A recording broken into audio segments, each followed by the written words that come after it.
श्री राम जय राम जय जय राम। श्री राम जय राम जय जय राम। श्री राम जय राम जय जय राम।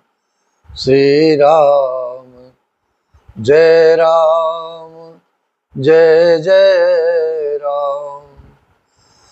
श्री राम जय राम जय जय राम।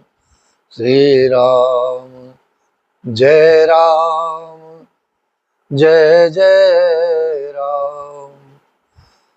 श्री राम जय राम जय जय राम।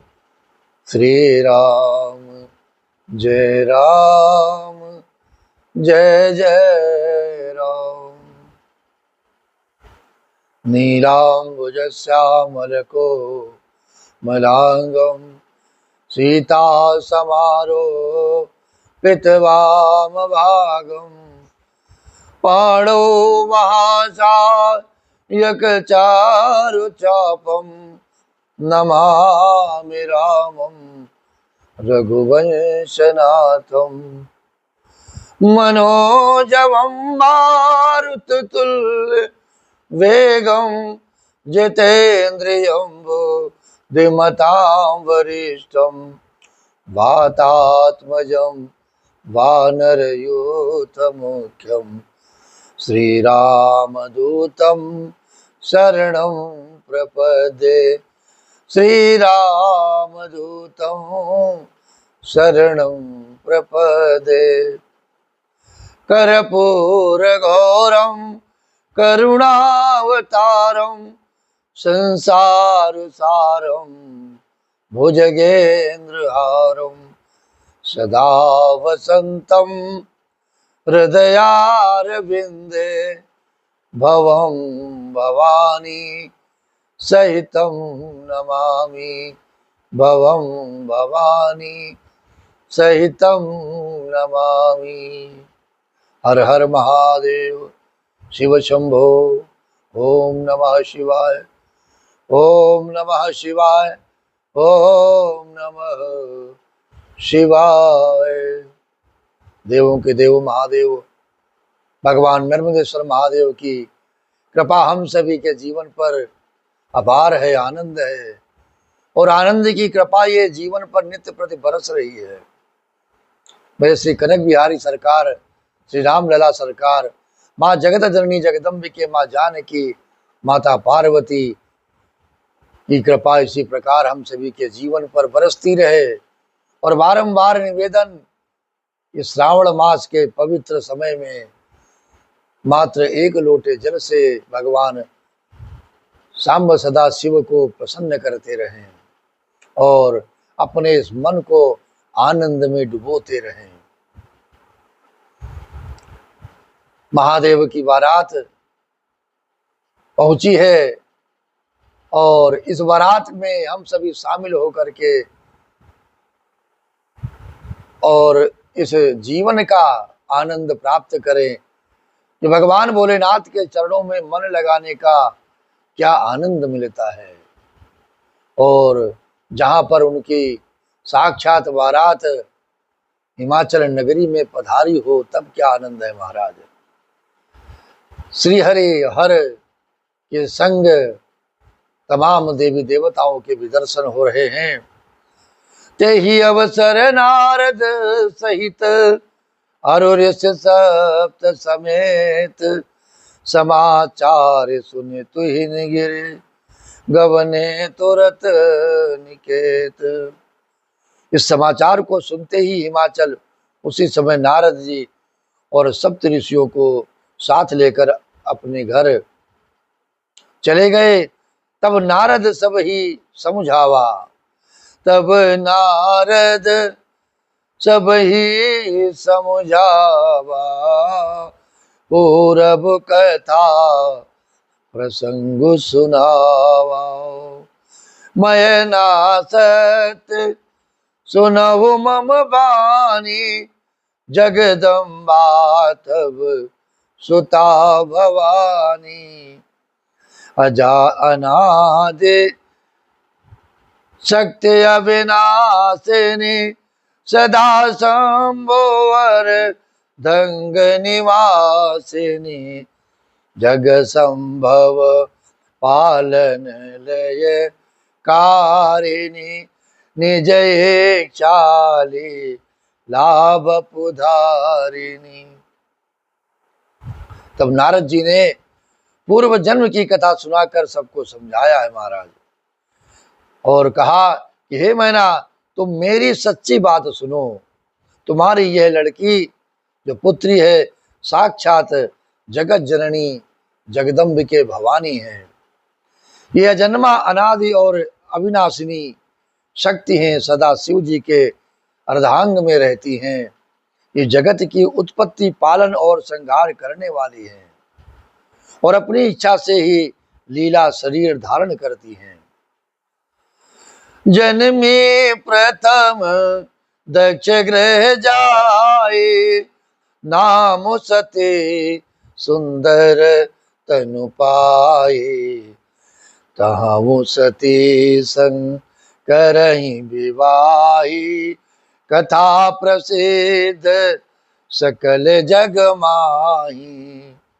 एक बार आवत शिव संगा, देखे वो रघुकुल कमल पतंगा। भय वो मोह शिव कहा न कीना, ब्रह्म बस वेशो श्रेय कर लीना। पहले ये दक्ष के घर जाकर जन्मी थी, तब इनका नाम सती था। बहुत सुंदर शरीर पाया था। वहां भी सती शंकर जी से ही ब्याही गई थी। ये कथा सारे जगत में प्रसिद्ध है। और एक बार इन्होंने शिव जी के साथ आते हुए राह में रघुकुल रूपी कमल के सूर्य श्री रामचंद्र जी को देखा। तब इन्हें मोह हो गया और इन्होंने शिव जी का कहना न मानकर ब्रह्मवश सीता जी का वेश धारण कर लिया। सिय वेश सती जो कीन थे, अपराध शंकर पर हरि। हर बिरह जाए बहोरी, पितु के यज्ञ जोगा नल जरी। अब जन्म तुम्हारे भवन निज पति, लागे दारुण तप किया। हस जानि संशय तजहु गिरजा, सर्वदा शंकर प्रिया, सर्वदा शंकर प्रिया। सती जी ने जो सीता का वेश धारण किया, उसी अपराध के कारण शंकर जी ने उनको त्याग दिया था। फिर शिव जी के वियोग में ये अपने पिता के यज्ञ में जाकर वहीं योगाग्नि से अपने आप को भस्म कर ली थी। अब इन्होंने तुम्हारे घर जन्म लेकर अपने पति के लिए कठिन तप किया है। ऐसा जानकर अब अपने इस मन का संदेह छोड़ दो, त्याग दो। पार्वती जी तो सदा ही शिव जी की प्रिया अर्धांगिनी है, तो इसीलिए उनको पाने के लिए यह तप किया है इन्होंने। सुनी नारद के बचन तब सब कर मिटा, विषाद क्षण महु व्याप्य सकल पुर, घर घर यह संवाद। तब नारद के वचन सुनकर सबका विषाद मिट गया और क्षण भर में ये समाचार सारे नगर में घर घर फैल गया है महाराज। तब मयना हिमवंतु आनंदे, पुनि पुनि पार्वती पद वंदे। नारी पुरुष शिशु जुबा सयाने, नगर लोग सब अति हर्षाने।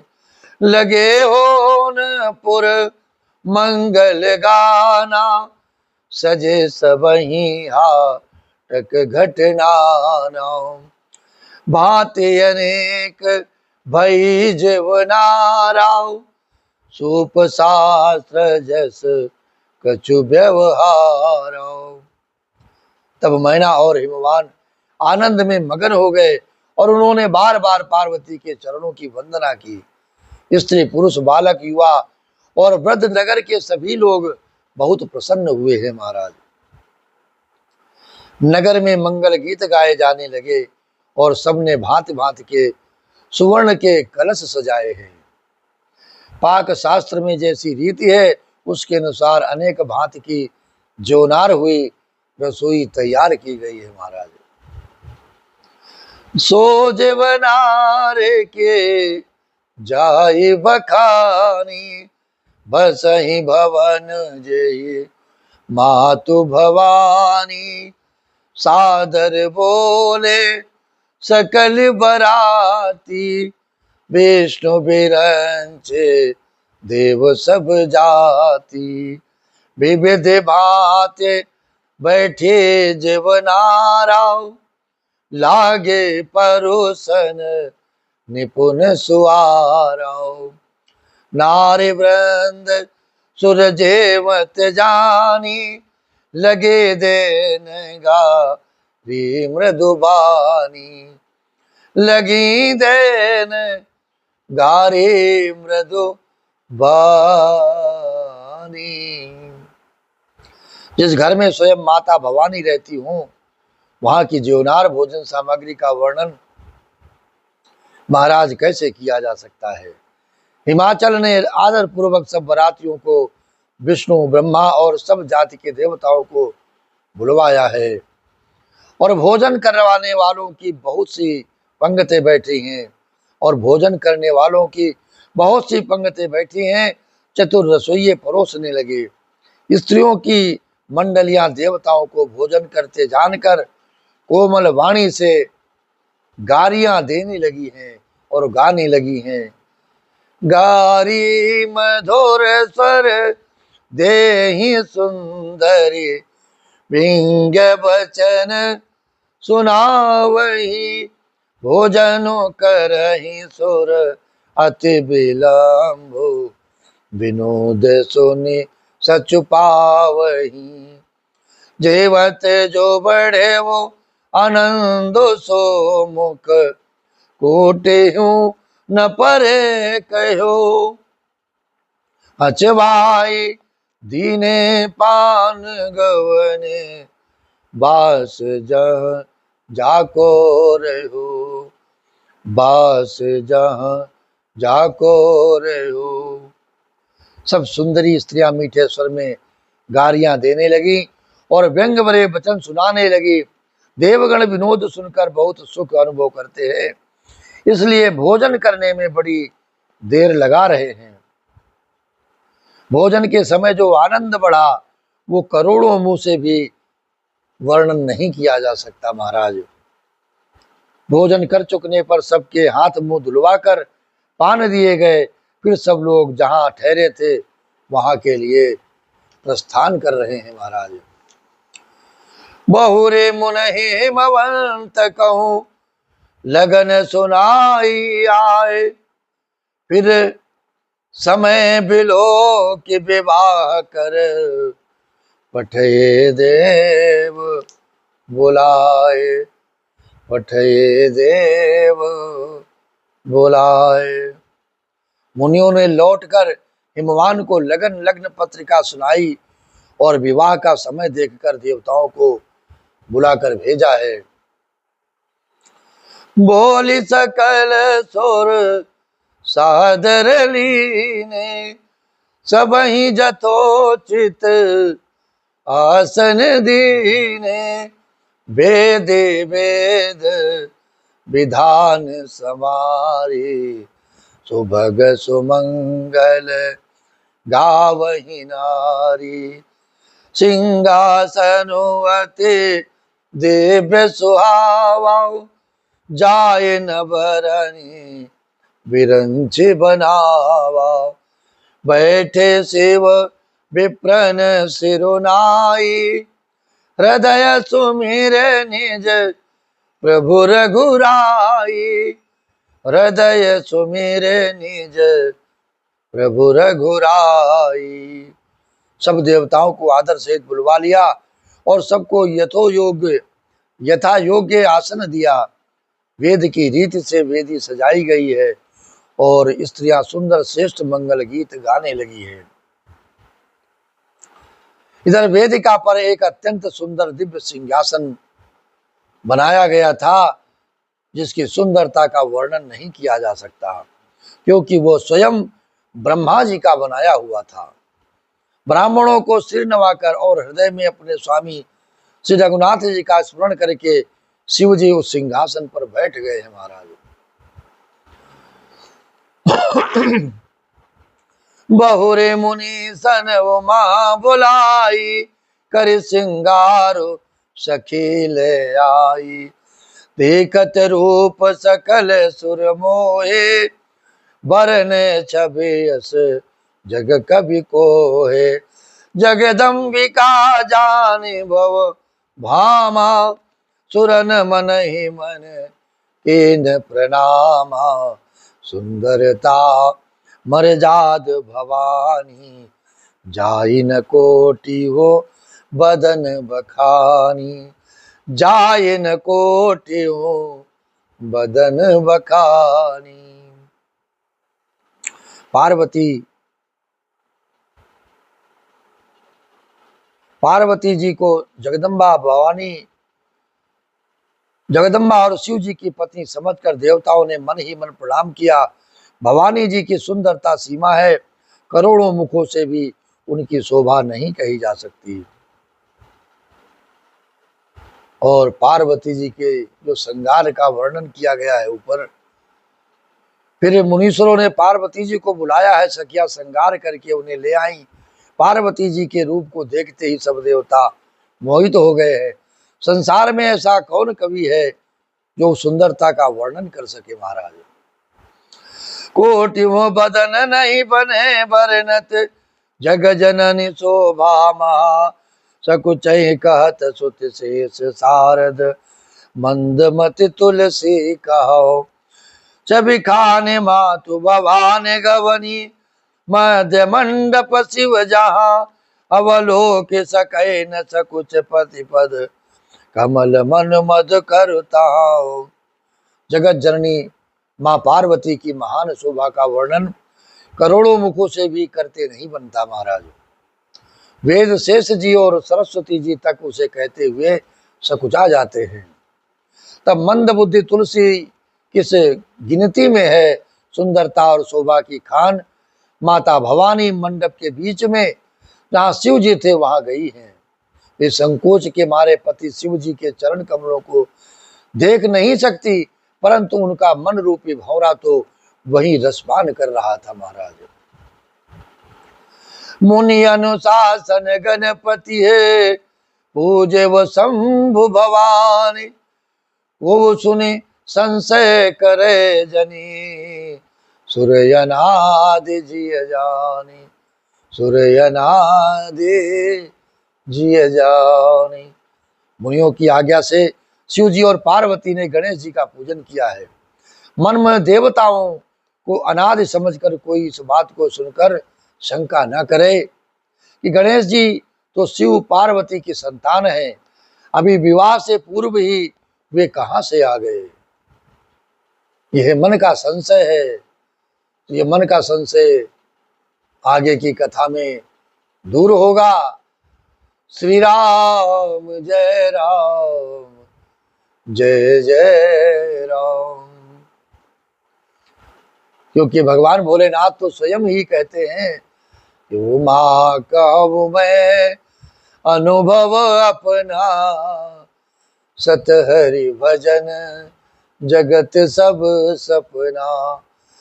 सतहरि भजन जगत सब सपना, सतहरि भजन जगत सब सपना। अब प्रभु कृपा करहु ये भांति, सब तज भजन करहु दिन राति। श्री राम जय राम जय जय राम।